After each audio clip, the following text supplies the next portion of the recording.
Salut à tous et bienvenue dans cette vidéo. Aujourd'hui on va parler des vaccins.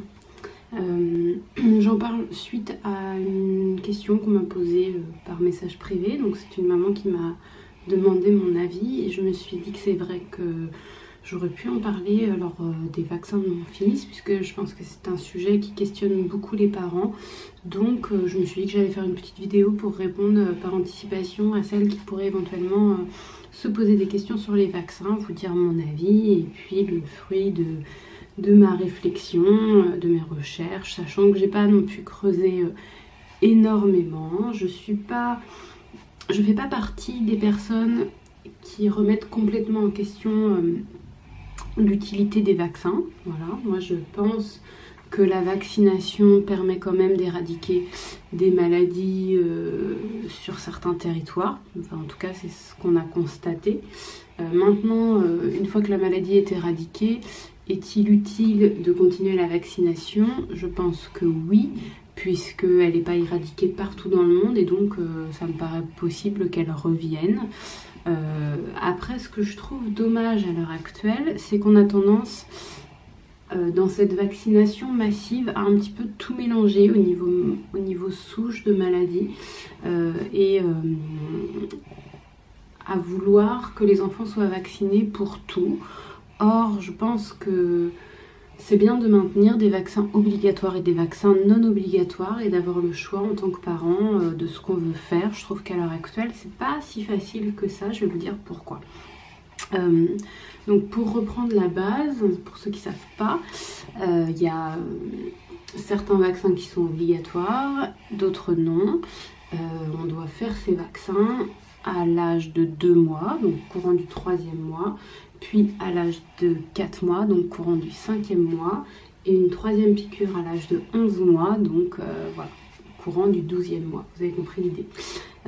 Sachez que si vous avez besoin, pour une raison ou pour une autre, bébé est un petit peu malade, c'est pas une période qui vous convient, on est en hiver et ça vous botte pas de le faire en hiver, ou ça tombe en même temps que autre chose et ça vous paraît pas le bon moment. Donc si vous avez besoin, sachez que vous pouvez tout à fait décaler ces dates d'injection. Ça pose vraiment pas de problème, ça ne changera rien du tout. Par exemple là, du coup moi j'ai décalé d'1 mois et j'ai une copine qui a décalé ses injections de plusieurs mois. Je ne sais pas combien exactement, mais enfin en tout cas elle les a pas du tout fait aux dates prévues, c'est possible. Il y a même des pédiatres qui ne veulent pas vacciner sur certaines périodes et du coup qui repoussent de toute façon pour tous les nouveau-nés qui suivent. Enfin voilà, donc c'est un petit peu personne dépendant, vous pouvez faire votre cuisine à ce niveau-là. Ce qu'il faut peut-être juste quand même prendre en compte, c'est que bon, faire les vaccins à un petit, c'est pas rigolo, on est d'accord, de toute façon, c'est pénible parce que la piqûre fait mal, il faut pas se mentir, il faut pas leur dire que c'est rien et que ça ne fait pas mal, c'est faux, ça fait mal. Voilà, c'est pas les bébés, ils pleurent pas pour rien, hein, c'est pas le genre.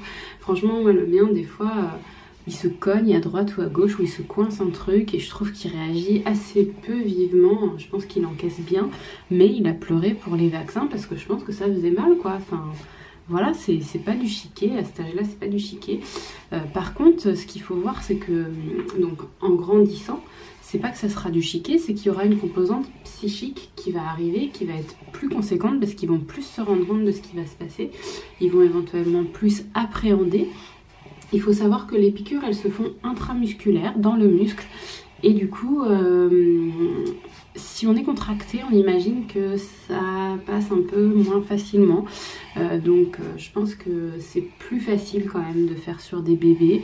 Ça veut pas dire qu'ils vont pas sentir, pas se souvenir ou quoi. C'est pas ça, c'est juste que il va pas y avoir vraiment d'appréhension puisqu'ils arrivent, ils sont tout cool, tout souriants, ils n'ont pas capté qu'ils étaient là pour ça. Et puis ils vont être assez rapides à consoler aussi. C'est vrai que les bébés, je trouve, passent vite l'éponge sur les trucs. On leur fait des sourires, des bisous, des câlins, et puis c'est bon, c'est reparti. Alors qu'un grand, peut-être, va avoir fixé quelque chose d'un petit peu traumatisant plus dans sa mémoire. Et du coup, pour les prochaines fois que vous allez devoir être en contact avec un médecin, ce sera peut-être un petit peu plus compliqué parce qu'il aura souvenir que cette personne-là lui a fait vraiment mal. chose qui avec un bébé va pas s'ancrer de la même façon. Donc je pense que quand même c'est plus simple de les faire vraiment assez précocement, sur les dates recommandées par le calendrier vaccinal. Ou alors tardivement, mais tardivement ça colle pas, parce qu'en fait pourquoi il faut les faire ces vaccins? Parce que ils sont obligatoires, enfin en tout cas ceux qui sont obligatoires le sont pour aller en collectivité. Donc aller chez une nounou, c'est aller en collectivité. Plein de bébés vont chez une nounou à l'âge de 2 mois et demi. Donc voilà, il faut les faire précocement du coup. Ou alors, il ne faut jamais mettre son enfant ni chez une nounou, ni dans une crèche, ni à l'école, ni dans aucun système de centre aéré ou compagnie. Parce que en fait, à chaque fois, on vous demandera de justifier de la vaccination de votre enfant. Ou alors, il faut falsifier votre carnet de santé, ce qui n'est pas forcément un choix voilà, qui peut être fait par tous. Mais je connais une personne qui l'a fait, c'est possible. On peut toujours falsifier le carnet de santé de l'enfant. Pour ça, je pense qu'il faut vraiment être très très réfractaire au vaccin, chose que moi je ne suis pas.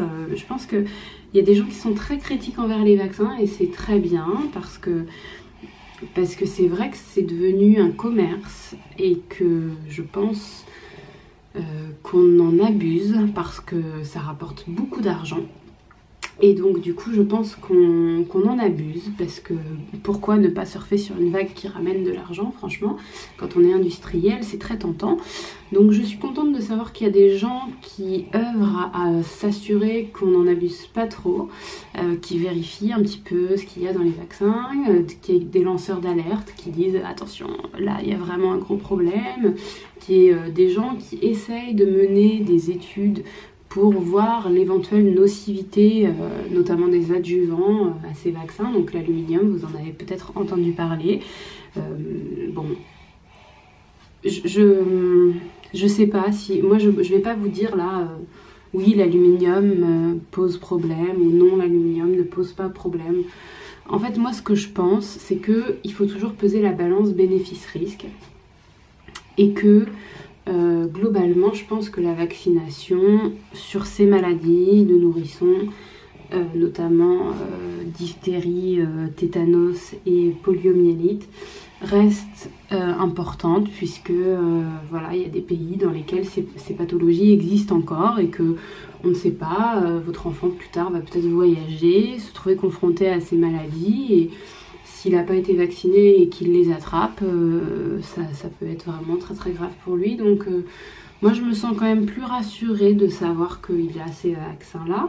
Par contre, ce que je déplore un petit peu, c'est que pour ma part, j'ai pas eu tellement le choix de faire ou non d'autres vaccins, et notamment du coup celui de l'hépatite B que je tenais pas spécialement à faire. Mais en fait, il se trouve que le vaccin que j'ai fait, qui s'appelle Infanrix, est un vaccin qui contient plusieurs souches. Donc comme je disais tout à l'heure, des souches obligatoires et d'autres non obligatoires. Donc c'est diphtérie, tétanos, polio, mais c'est aussi coqueluche qu'ils ont rajouté parce qu'il y a eu une recrudescence de la coqueluche à un moment. Et puis l'Haemophilus influenzae, j'avoue que je connais pas trop. C'est une bactérie, a priori, je ne sais pas. C'était un truc, franchement, dites-moi si vous en avez déjà entendu parler. Moi, c'était un truc que j'avais pas spécialement entendu, donc je sais pas trop si j'aurais vacciné ou pas contre ça. Et puis l'hépatite B, voilà, ça contient tout ça, et on fait tout ça d'un coup, donc ça a cet avantage qu'on fait une seule piqûre pour mettre toutes les souches, et il paraît que c'est pas plus compliqué pour l'organisme de mettre plein de souches d'un coup que d'en mettre une ou deux. Bon, moi ça me laisse un peu sceptique, je me dis que si, forcément, c'est forcément plus compliqué pour l'organisme puisqu'il doit réagir à il doit fournir plus d'antigènes parce qu'il se fait attaquer de plus de façons différentes. Donc à mon avis c'est plus compliqué et ça fatigue plus les organismes, mais bon, ça reste quand même une bonne chose de n'avoir à faire qu'une seule piqûre au lieu d'avoir à en faire 6, parce que sinon ce serait quand même un petit peu violent pour les pauvres loulous.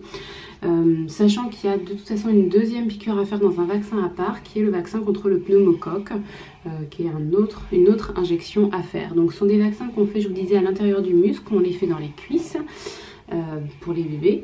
Et il y a un moyen pour que ça leur fasse un tout petit peu moins mal, c'est d'acheter, alors ça s'appelle patch EMLA où il y a un générique qui se présente pas de la même façon. Donc le patch EMLA, c'est un patch anesthésique local.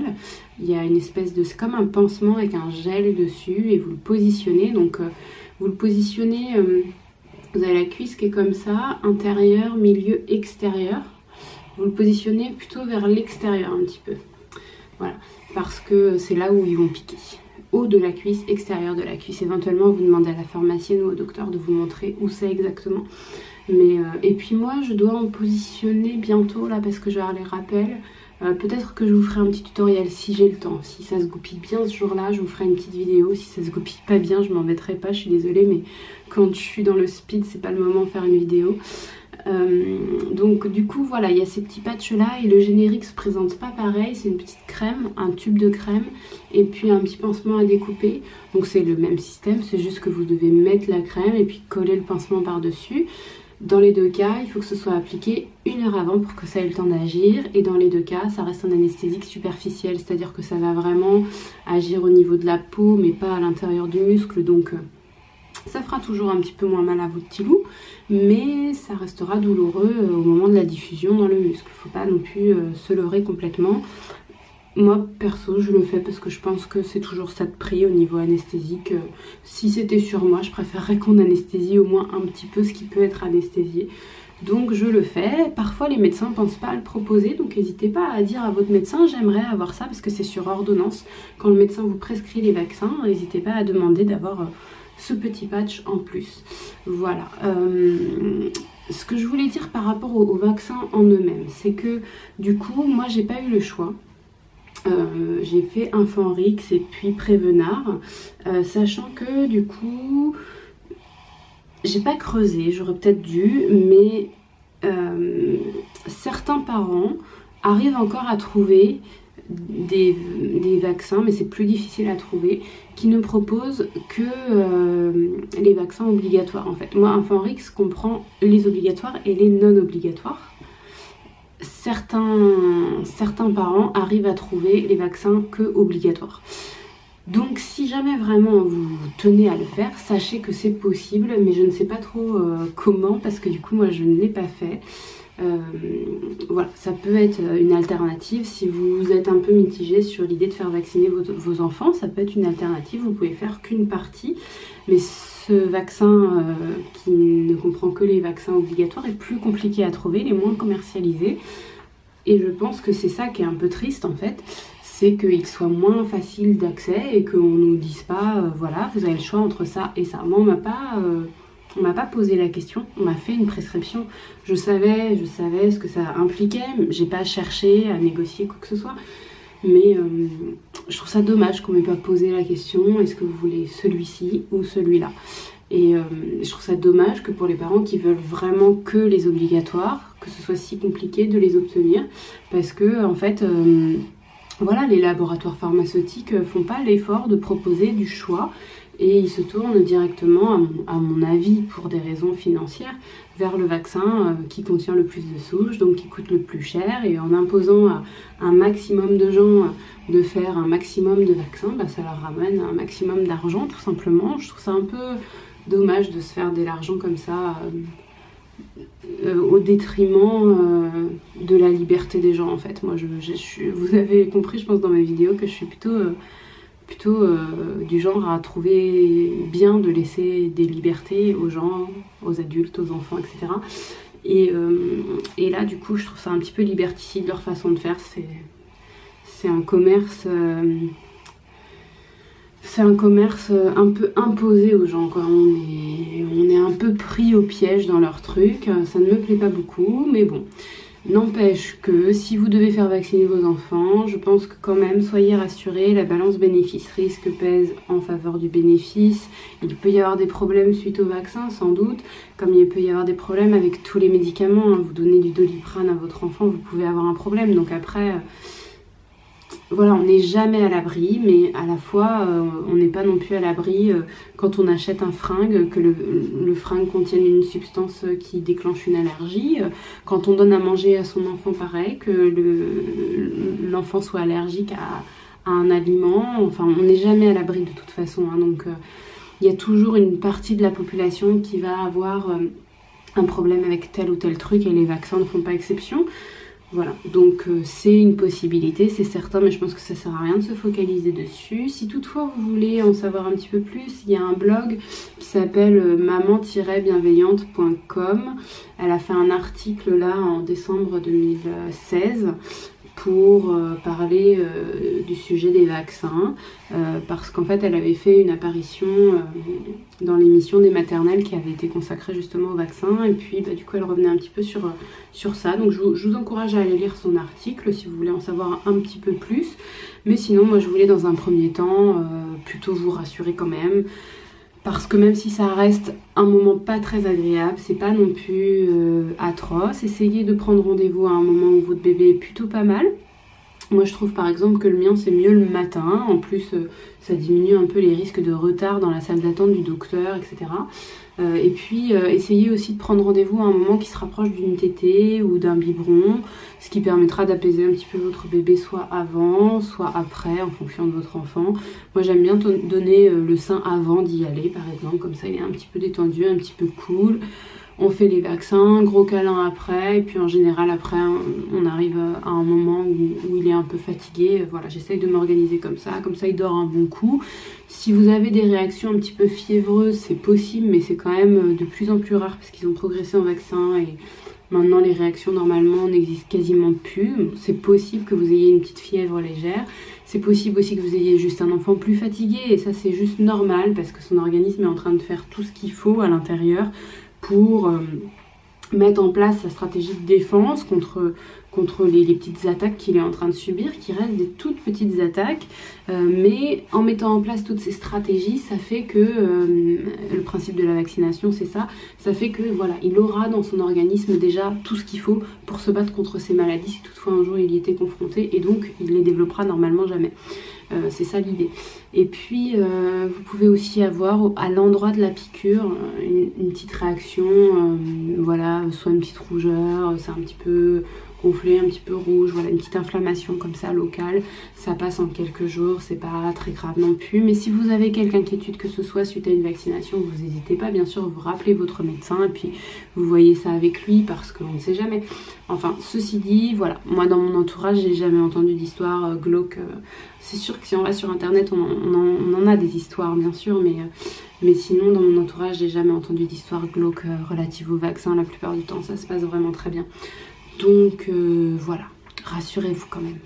Je vous dis à très vite pour parler de d'autres choses, et notamment dans une prochaine vidéo, je vais aborder le sujet du siège auto.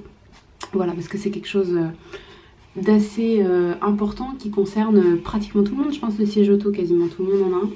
Donc voilà, ça sera l'objet de ma prochaine vidéo. Si jamais cette vidéo vous a plu, vous n'hésitez pas à me mettre un petit pouce. Et si vous n'êtes pas abonné, abonnez-vous, c'est gratuit. C'est pas s'abonner, en fait c'est pas un engagement, c'est juste ça vous permet d'avoir accès à mes vidéos de manière différente. Et puis d'avoir une petite notification quand je publie quelque chose pour que vous soyez au courant et puis que vous puissiez accéder aux vidéos, voilà, même pas les louper quoi quand elles sortent. Voilà, donc je vous dis à très vite.